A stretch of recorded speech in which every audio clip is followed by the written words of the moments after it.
Hey, what's up, guys? It's Jeremy, the Critical Thinker, and I'm back to talk about Richard Dawkins on Joe Rogan. Both of these guys suggest that the concepts of heaven and immortality are boring. Let's talk about it.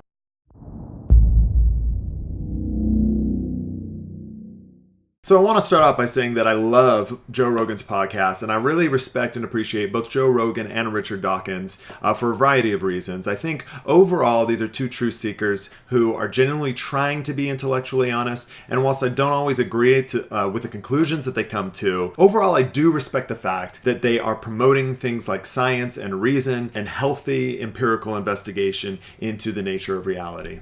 So with that said, let's take a look at the first part of this clip. I can understand why people might want to believe a priest who comes along and tells them you don't have to worry about death because you're going to survive it.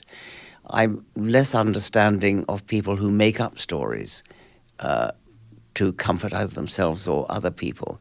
So I think it's really important to note that at the very beginning of this clip, you have essentially a concession from Richard Dawkins that the idea of heaven and immortality is comforting to a lot of people. And he'll then go on to essentially say that it really isn't that comforting, and here's why. But the reality of the fact is, we all know intuitively that the idea that death isn't the end is comforting to us, okay? If there is no afterlife, that our consciousness just winks out of existence, that is horribly anxiety-provoking and depressing for the average person. Eternity in heaven, I mean, sitting in heaven for not just billions of years, but trillions of years. I mean, these are time spans beyond our comprehension.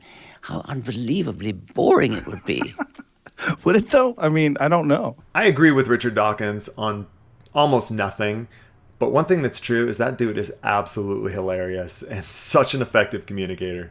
Sadly, though, Dawkins did what Dawkins does, and that's show that he has absolutely no understanding of some of the central foundational tenets of Christian faith. Now, while heaven may certainly be boring in some religious traditions, within the realm of traditional historic Christian belief, heaven is anything but boring. Contrary to popular belief, the ultimate end destination for redeemed believers in Christ is not this ethereal kind of spiritual place called heaven where we all sit on clouds and play harps and sing forever. That's not at all the case. What the scriptures actually teach is that God is going to recreate the universe into a new heaven and a new earth, which is to say a new, redeemed, perfected, physical universe. Believers are going to cohabitate on this new earth with God himself in resurrected, physically perfected bodies. And one of the most comforting elements of this reality is that these new physically perfected bodies that are immortal are going to be completely free of pain and sin and death and suffering and all of the things that make life difficult now. And instead, we're going to be freed up to enjoy everything that we love about life now for eternity. And furthermore, there's going to be no boredom. Boredom is a symptom of the curse that the current creation is under. In heaven, we will be completely free from boredom because we'll be in the presence of God and we'll be existing in a state of eternal infinite wonder. Imagine that childlike wonder that you had when you did something that you loved for the very first time, or when you had some new experience that was just absolutely incredible for you. And imagine existing in that state of childlike wonder every moment in time for eternity. Now, there's a couple other misconceptions that Dawkins implies here, and that's one, that there's nothing to do in heaven, and two, that time is going to be exactly the same, or at least our perception of time will be exactly the same. Now let's talk about this first misconception, where heaven is just this place where you sit as a disembodied spirit and sing hymns for eternity. That is not at all what historic Christian tradition teaches about heaven. It's not what the scriptures teach about heaven.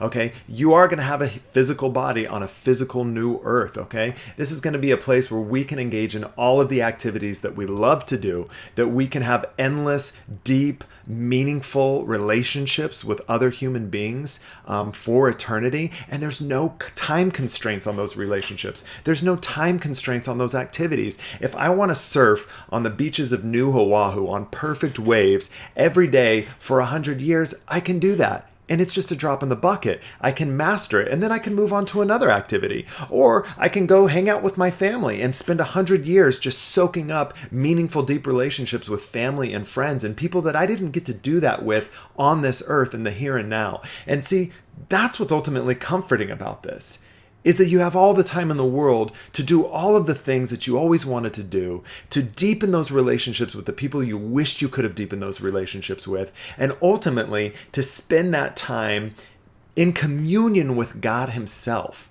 in a state of eternal bliss and ecstasy while you're doing all of those things. I don't think that sounds boring. All right, let's talk about the second misconception, or assumption rather, that Dawkins makes here. And that's that human beings will experience time the same way in heaven as we experience time now on Earth. It's entirely possible that the laws of physics could be different, that time could be related differently to space, or that maybe time won't be a dimension at all, that we'll have no experience of time, that will essentially be eternal or timeless. Dawkins doesn't even consider any of these possibilities, and it's because he doesn't even care about any of these possibilities. He's only concerned with justifying his belief system, which is atheism. Eternity is what's frightening about death, and eternity is best spent under a general anesthetic, which is what's going to happen. Now, Dawkins actually does me a favor here, because the reality is there's precious few people who hear a statement like that and are comforted and are excited about their atheism. Anybody who hears a statement like that is going to immediately go on a search for meaning because it's so depressing. And I actually think that that's the rational response to what Dawkins says here, because anybody who's had deep, meaningful relationships, anybody who's developed skills, who has memories, who's had enjoyable experiences over the course of their life, the idea that all of those things just go poof, gone, is deeply distressing. And the rational being is going to say, I want to retain all of these things. I want to keep all of these things. I want to persist. I want my consciousness to live on. I want my memories to live on. And that naturally leads to a search for meaning, a search for a higher power, a search for religion. And this is ultimately the hope that Christianity offers that atheism could never offer. The fact that you live on, that you're an immortal soul, that you take your consciousness with you when you pass. All right, there's so much more that could be said, but I'm going to wrap it up there because I want to get to some of these other clips from Rogan's interview with Dawkins. So please give me a like, give me a subscribe if you enjoy this content, and I hope that you check out some of my other videos.